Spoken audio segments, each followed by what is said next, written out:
Turkey, a nation spread across 2 continents.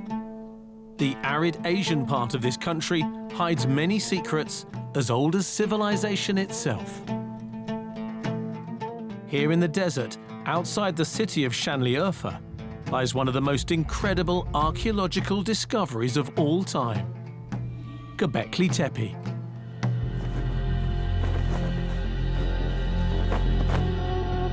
One man has an intriguing theory about why our ancestors built this place. He thinks they built it to commemorate an event that changed the world. Well, Göbekli Tepe is situated in southern Turkey. This is a part of the world where archaeologists have been searching for the origin of civilization. Dr. Martin Sweatman is from Scotland's Edinburgh University. He is captivated by this site and its unanswered mysteries.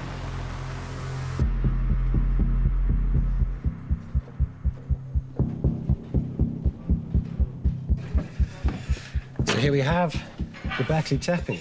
As you can see, it's very big. The site is actually overwhelmingly large. It's the top of a mound, but it's a huge top of a mound with a diameter of 1,000 feet.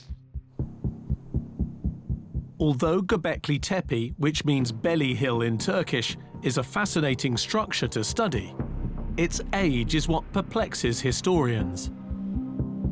In order to understand quite how old Göbekli Tepe is, we have to redraw the lines of our understanding of history. So if you go back to the time that the pyramids were built, you go back through 2 world wars, the Vikings, the Romans, the Greeks, and then some. But to get to Göbekli Tepe, you have to do that again, and then another 2,000 years. That is seriously long-form history.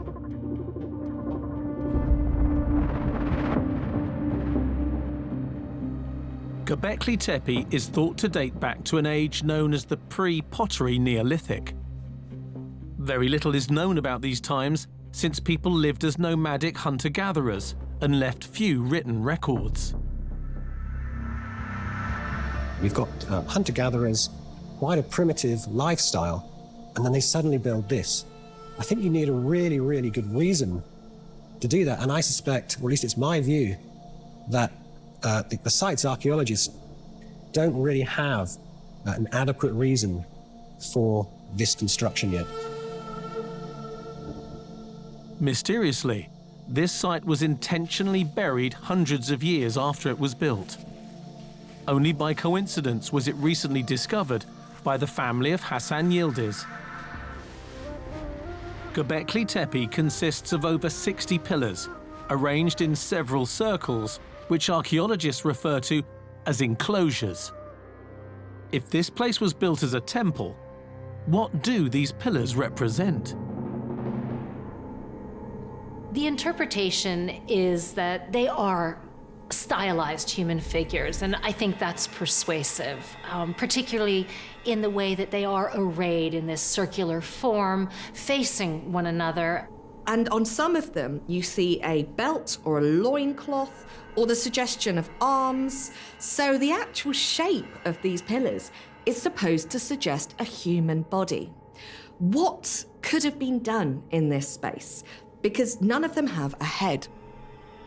There is some indication that they might have been the veneration of those who had come before, those who have passed into the underworld and perhaps represent demons or protectors of the people. Excavations at the nearby Karahan Tepe suggest that Göbekli Tepe could have been part of a much larger civilization with some bizarre rituals.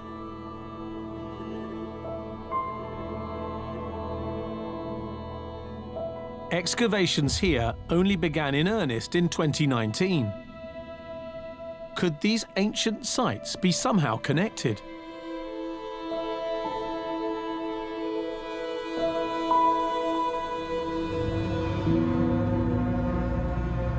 Karahan Tepe is the sister site to Göbekli Tepe. It's located southeast of Sanliurfa. It's in the Tek Mountains, and it's been known about since 1997, although obviously the family who live on the farm there have known about it for much longer. Karahan Tepe is a contemporary site with Göbekli Tepe. Not only Karahan Tepe and this region, more than 1,000 of sites are contemporary with Göbekli Tepe. We found similar structures there in Karahan Tepe, again with T-shaped pillars, animal and human structures, same as in Göbekli Tepe. If you look at this time period, you never understand the real history at that time. Therefore, if you want to understand the site, you have to look at it from the other places. Karahan Tepe is the best possibility to understand Göbekli Tepe itself. Karahan Tepe and Göbekli Tepe are incredibly close to each other. They're just 25 miles apart. They're both on hills, and from a clear day, one can see the other. There is absolutely no doubt in my mind that these cultures knew each other. It is a total myth that in the world before trains, nobody traveled. People did, and they went long distances. 25 miles is not a long distance. Much like Göbekli Tepe, Karahan Tepe features many T-shaped pillars. But here, one of the monoliths was never completed, and it reveals a lot about how the builders worked. At Karahan Tepe, we have what's called the unfinished monolith. Now, this is not fully carved out T-pillar. It's still in situ, it's still attached to the bedrock. But what it does show you, it shows you how they cut it out, and you can see like the scoop marks and the kind of pick marks within it. And so why are they leaving one stone, the largest stone, still in the quarry? Is it significant? Is it like marking the spot where the first stone was taken from, like the birthplace of the temple?